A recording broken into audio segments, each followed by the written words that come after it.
Now the football season is upon us. People have been starving. I certainly have been, without any football to look at for several weeks. But on Friday night, Liverpool play Norwich in the first Premier League game. And in Spain as well, much has been happening. And some of it very dramatic. The two big clubs in Spain, Real Madrid and Barcelona, are, of course, the most powerful forces outside the English Premier League. And Atletico Madrid as well in recent seasons have become a formidable force with a new stadium and a manager in Diego Simeone, who I think, were he to leave Spain, would be desired by many clubs to be their coach. We're joined from Spain now by Richard Fitzpatrick, an Irish journalist who lives in Barcelona and writes for various publications with great authority about the Spanish game. Richard, thank you very much for joining us. The Gareth Bale saga, which has gone on for quite some time now at Real Madrid, is perhaps one of the most compelling stories of the summer. We spoke to you about it before. He's still in a curious kind of limbo, earning £600,000 sterling a week without kicking a ball in earnest for Real Madrid. Zinedine Zidane is the coach. What's the problem with Bale? Because he is a player who has been outstanding at times. His winner against Liverpool in the Champions League is unforgettable, that overhead kick. He scored another decisive goal in another Champions League final against Atletico Madrid. He's a very gifted player. What's the problem? It's a personality clash, as simple as that. You're right to preface it with mention of his caliber. He has a very good record. He's been plagued with injuries at Real Madrid, but he's still coughed up with these vital goals which has helped Real Madrid win several European Cups over the last few years. But himself and Zidane don't get on. They don't have a talking relationship.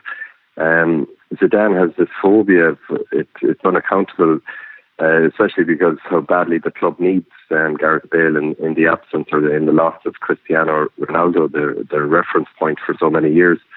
But the relationship is sour. Zidane can't understand Bale's personality, the fact that he doesn't seem to like football. He spends all his spare time playing golf.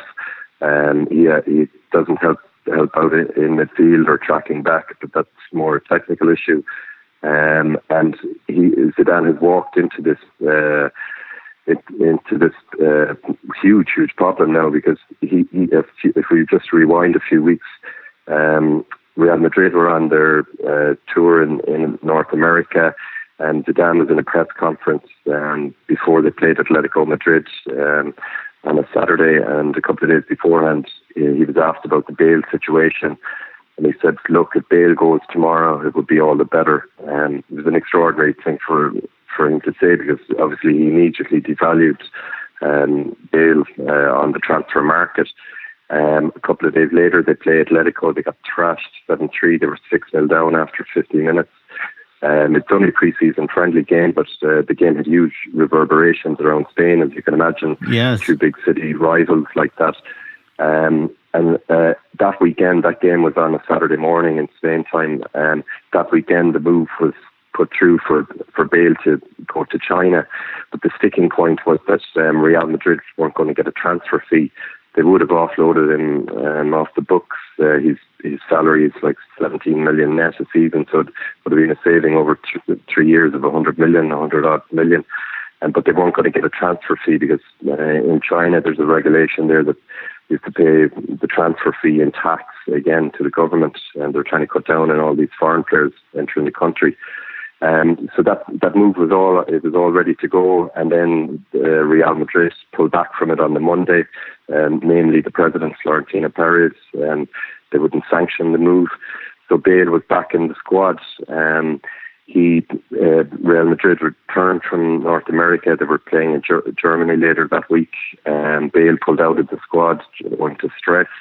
Real Madrid lost to Tottenham Hotspur 1-0. Zidane walked into the press conference afterwards, minutes after the game. He was asked about Bale, and Bale had been spotted playing golf back in Madrid. So the saga rolled on again. And it's coming to a head now. There's about 30 hours or so till the end of the transfer window in England, which is Bale's most likely destination. And there's a possibility he could go to Bayern Munich as well. But there are huge stumbling blocks to a move. He's just turned 30 last month. His injury profile, as we've mentioned, and the big things are the transfer fee that Real Madrid are looking for, and his huge salary, which clubs balk at given his age and his injury profile. Yes, and I mean the proposed move to China would have netted him £1 million a week, which is staggering. Equally staggering is his apparent willingness to sit out the remaining 3 years of his contract without really being a regular player in the team, which really takes him close to the end of his career. That's an extraordinary sort of sacrifice for a player to make, if you can use the word sacrifice in the context of a guy who's netting 17 million a year. Yeah, maybe he enjoys the brinkmanship. He has reason in his argument. He's got a contract, and it's a sign of the times. The players have the power nowadays, and he's locked into this contract, and you can see the rationale. Why would he walk away from a contract like this that is going to earn him, so many millions over the next 3 years? Why would he cut his salary in half just to appease Zidane? And this comes back to the personality clash between the pair. Zidane can't fathom this. He's a guy, an old school guy. He's a guy who walked away from his contract with Real Madrid as a player with a year to go, because he retired after the 2006 World Cup. So money isn't an issue, or it's not a factor in the scheme of things with Zidane, or these guys make so much money. Yes. So he doesn't relate to Bale at all. So Bale is digging in. I mean, there is the outside chance of Real Madrid have been a shambles in the pre-season. We remember they had a fiasco of the season last year. Zidane could be, given the track record of managers at Real Madrid, he could be gone by December or January. We don't know. So in theory, Bale could sit out the season until then, and the new manager comes in, Jose Mourinho or somebody, and he's back in the game again. Yes. So it is an extraordinary situation, but it is kind of it does hint at the power that these players have now, and we see similar problems in other clubs with the top players. Yeah, Mourinho has been linked with a move if the relationship between Perez, the president, and Zidane breaks down. The general situation of Real Madrid, they've traditionally been huge spenders, Richard, and I believe they've spent an awful lot of money this summer as well, although not on sort of marquee names. Yeah, exactly. They emptied the coffers. They spent 300 million, but predominantly on squad players. So they did buy in Eden Hazard for 100 million. So he's the new Galactico signing, the first Galactico signing since James Rodriguez in 2014. So that's gone back 5 years. But the other players are effectively squad players, very good young players. Luka Jovic, Serbian guy, he'll be back up to Benzema. Eder Militao, central defender, very good guy from Porto, but he's only 21. He'll be back up to Ramos and Varane. Mendy, full back, he'll be back up to Marcelo. So Zidane's thinking here is his glorious season was in 2016-2017. He won the league title and the Champions League trophy, the first time Real Madrid had done that double in about 50 years or 55 years. And his strategy was he had a plan B. He had a really strong reserve team that he was using in away games in the second half of the season, and he was applauded for this in the Spanish press. He managed to keep the egos in check, and he delivered. So that was, and he always references this. His big triumph was winning the league title. So he wants to replicate this situation where you have competition for places, but he has a gala 11, or pretty much a set starting 11, and that's he has confidence in, and his mind says, or he favours veterans. So that's the way his thinking is. So he's giving all these guys a chance again. Kroos, Modric, Benzema. Benzema had a good season, but Ramos, these guys who are on their last legs, he's giving them one more go. But it's, it doesn't always work out. The second comings. We would have seen it with the Spain national team in the 2014 World Cup. Del Bosque went again with the old soldiers, Alonso, Xavi, Iniesta, and they got thrashed. They got dumped out of that World Cup in the group stages. So it remains to be seen if Zidane's strategy works.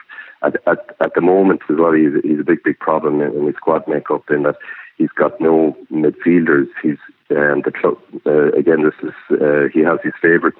He got rid of all these young players from the squad. Dani Ceballos is on loan to Arsenal. He sold Marcos Llorente, a backup for Casemiro, to Atletico Madrid. So he's no backup in that holding midfield position. And Marco Asensio is out injured for the season, and he's got this thing, the overbooking as they call it in Spain, up front. He's got 11 players up front. He only needs like 6 to 8 in his squad, so there's an imbalance in the squad composition. What about Isco? Yeah, Isco could. He's a favourite of Zidane's, but as we know, Real Madrid are desperately trying. It's Zidane's great hope that they sign Pogba. So there are a couple of guys on the exit ramp. Isco is one of those guys. James and Bale are the other two big ones, and Mariano and striker. They need to generate funds to justify that Pogba move. So Isco could stay, or he could go. Yeah, the Pogba move would have to. It's the transfer window closes tomorrow, Thursday, at 5 p.m. in the UK, but the Spanish transfer window remains open until, I think it's early September, isn't it? Correct, yeah. September 2nd. So a transfer from England to Spain can go through. The whole Pogba saga has been another fascinating thing to watch from here. Riola is, of course, Pogba's notorious agent. Pogba has behaved bratishly, really, all summer with Manchester United. Riola seems determined that he wants to go to Real Madrid. And what is really interesting, Richard, is Madrid are prepared to pay 150 million, we're told, which would give United a 50 million profit on a player who hasn't really done his stuff. Certainly you wouldn't have thought a player who has enhanced his value in any way. Yet Zidane wants him, which is another extraordinary and curious development. Yeah, you're dead right to flag that. I mean, if anything, you would think his value has depreciated over his 3 years in Manchester United. Yes. Obviously, he had a great World Cup with France in the middle of that, but we have to factor in inflation as well in the market, and he's still 26, so yes, there's a lot of potential. Again, there's reason to Zidane's thinking here. Pogba would give the team something it doesn't have, like they use the English term box to box, and he would give goals to the team. The team, as we mentioned, doesn't have reinforcements at the moment in the field and badly needs a shake-up in the field. Somebody to disrupt that trio of Casemiro, Modric and Kroos.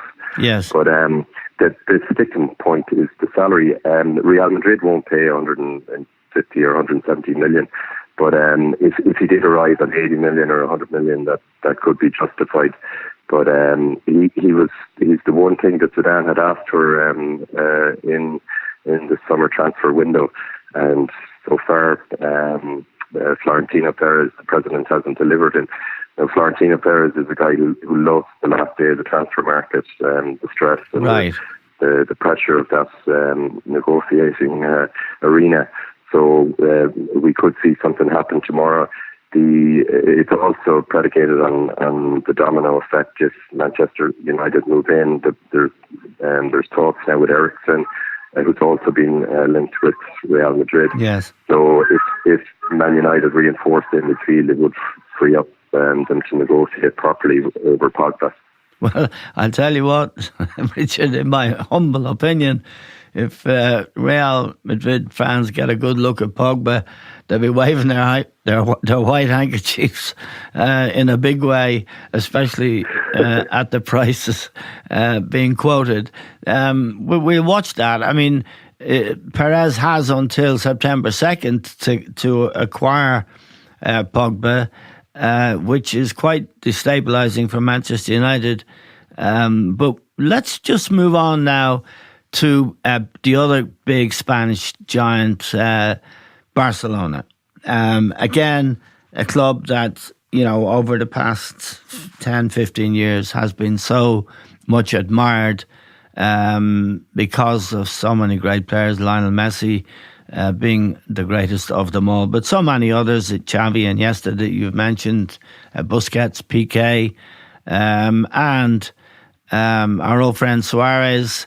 And now that they have their own, if you like, psychodrama with the Neymar situation. Neymar determined to get back to Barcelona, from Paris Saint-Germain, and apparently Barcelona willing to take him back. What's the story with Barca in general? Have they been in the market in a big way? Yeah, they have. And this is the thing that is confounding about the chase for Neymar. They've already spent big in the transfer window. They paid Antoine Griezmann buyout clause. They got him in for 120 million. And that was a complicated move with Atletico. Atletico are chasing through the courts at the moment. It's still being investigated, isn't it? Yeah. That they're saying there was a pre-agreement that Barca didn't have a right to negotiate with him, and that there was a pre-agreement in place. They claim they have correspondence verifying this from last March. So we'll see how that plays out. But Barca had to go to the bank and get a 30 million euro loan to get that move over the line. They couldn't, because it was an aggressive transfer. They couldn't spread the transfer fee over a number of years, which is often done. So then they also brought in Frankie de Jong, and fans in Barcelona are hugely excited about this guy because he's identical Barca type player. He's come from the Ajax school. Yes. So they bought him in for 75 plus 10 million, or about 86 million altogether, reportedly. So this is the first time they've got big signings like that since Luis Suarez back in 2015. So they've already spent big. But Neymar, it's an opportunity that has presented itself. The president in the club, Josep Maria Bartomeu, only has 2 seasons left to run in his mandate, his presidency. So he's desperate, as everybody in the club is, to win the Champions League title again, especially given we've only got a few years left with Messi. So he's doing all he can. Neymar comes into this equation. Neymar wants out of Paris Saint-Germain. He's got a good relationship with the Barcelona dressing room, and Messi would like him. Sure, who wouldn't, I suppose, would like him in the squad. So they're trying to make it happen, but they don't have the money. The only way it could work is through player exchanges if they had some kind of combination of Coutinho, Rakitic, or Coutinho, Dembele, something like this.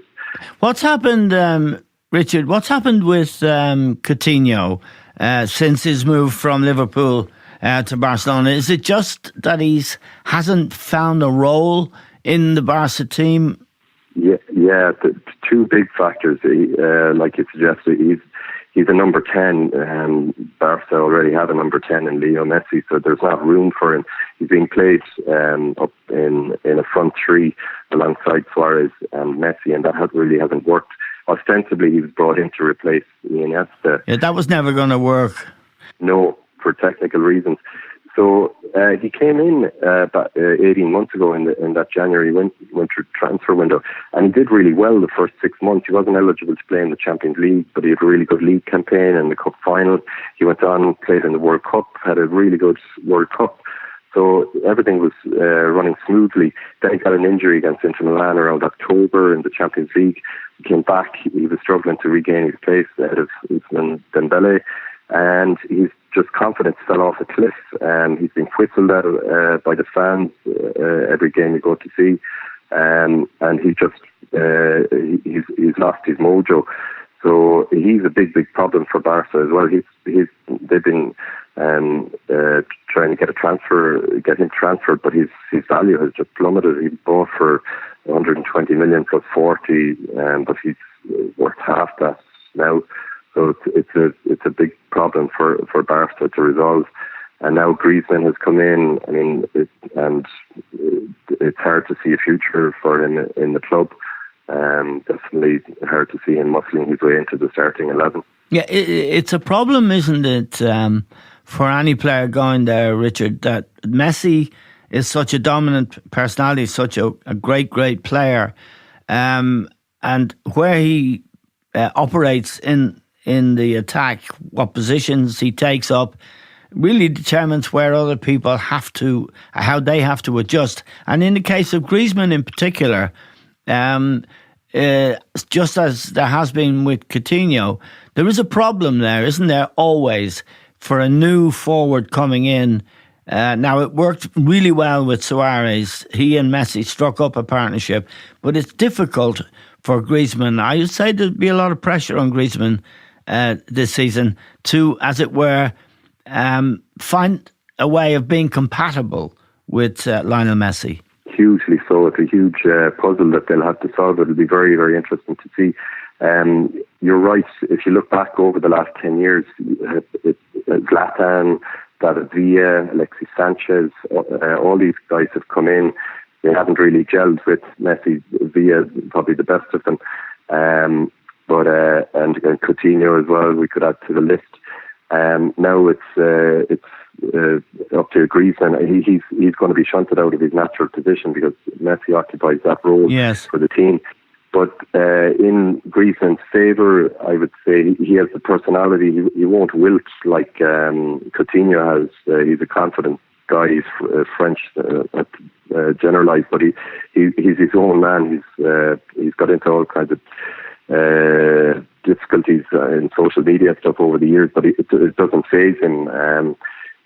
He's also a world-class player. I mean, he's twice been on the Ballon d'Or list. I mean, Bale or Hazard or Luis Suarez haven't been on the Ballon d'Or list, so he's a proven top-class player. Yes. And also, he prospered at Atletico Madrid, and you mustn't underestimate this. It's a really difficult club for forwards to succeed at, but he adapted to the conditions there. He traced back. He's a workhorse, and he's also a very sociable guy. You're right to mention how well Messi has dovetailed with Suarez. They have an excellent personal relationship. They live beside each other. The kids go to school together. Their wives have a business together. And Griezmann, he's already getting on well with Suarez. You could see him building up a relationship with Messi. Right. And he would have the confidence to he said a couple of years ago he wants to eat at the table with Ronaldo and Messi. So, he's got that big ego to survive at that level. Right. Now, just a final couple of points, Richard, about Barcelona. Rakitic, I've seen suggestions that he might be available, either that they would sell him or let him go out on loan. And the situation with Piqué and Busquets, who are veterans at this stage of the great Barcelona team, of a few years ago.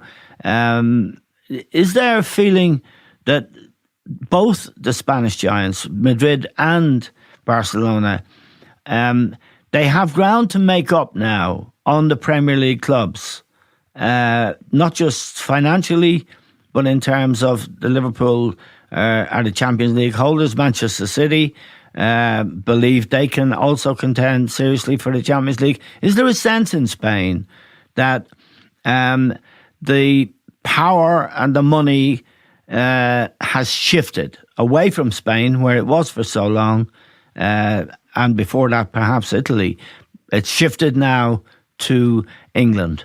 Yeah, just quickly on those players you mentioned, Rakitic is a real favourite of Ernesto Valverde, the Barca manager, but he is available for transfer because they need the money to balance the books. And Busquets and Piqué, Piqué is 32, 32. Busquets 30, 31. He was born 1988. So those guys are coming to the end of the road. Piqué was outstanding last season. So there's still a couple of years left in him. Busquets, they now have cover in theory for him. He'll definitely be able to get rested because Frankie de Jong can play as he did last Sunday against Arsenal in that holding midfield role. They're terrified of this new axis, this Man City, Liverpool axis there. You would think the strongest teams in Europe at the moment. But both the big clubs have reinforced heavily for the first time in 5 years, I would say. So they're betting big that they can compete again in the Champions League title, and I'd say they won't be far away. But underpinning this is the huge financial muscle of Premier League clubs because of their TV rights money, and also Man City's the fact that they're being bankrolled from the Middle East. So they are running scared at a administrative level in La Liga headquarters, and that they do. And the presidents of the clubs as well recognise that they don't own the transfer market like they did 5-10 years ago. Right. So it's a fascinating year ahead in terms of the sort of balance of power, if you like, between Liverpool, who have emerged as the champions of Europe, and the two Spanish giants. So it's a very important season, I imagine, a make or break season for both of them, particularly for Real Madrid, given the state they're in. Yeah, it is. If they have another season like last season, I mean, the club is fundamentally strong. It's a huge institution, and but they have gone through these tailspins of failure before. It cost Florentino Perez his job as president back in 2006. They went 3 years without winning a trophy. And on the horizon for Barca is the retirement of Messi. He won't play forever. And he's already going to miss a mini pre-season tour to America this week. He picked up a calf injury. He's probably going to miss the opening of La Liga in 2 weeks' time. So that's hanging over the club. And if you look at the crisis and confidence that's still lingering at Real Madrid when they lost Cristiano Ronaldo, you can only imagine what will happen at Barca when Messi retires. So that's the troubling thing that's exercising people in Barcelona in the medium to long term. Okay, Richard, thank you very much for joining us indeed. That's Richard Fitzpatrick with fascinating news of developments in Spain, which apart from the UK, I think is now the richest footballing territory, and certainly the one that has given us the most joy over the past decade or more.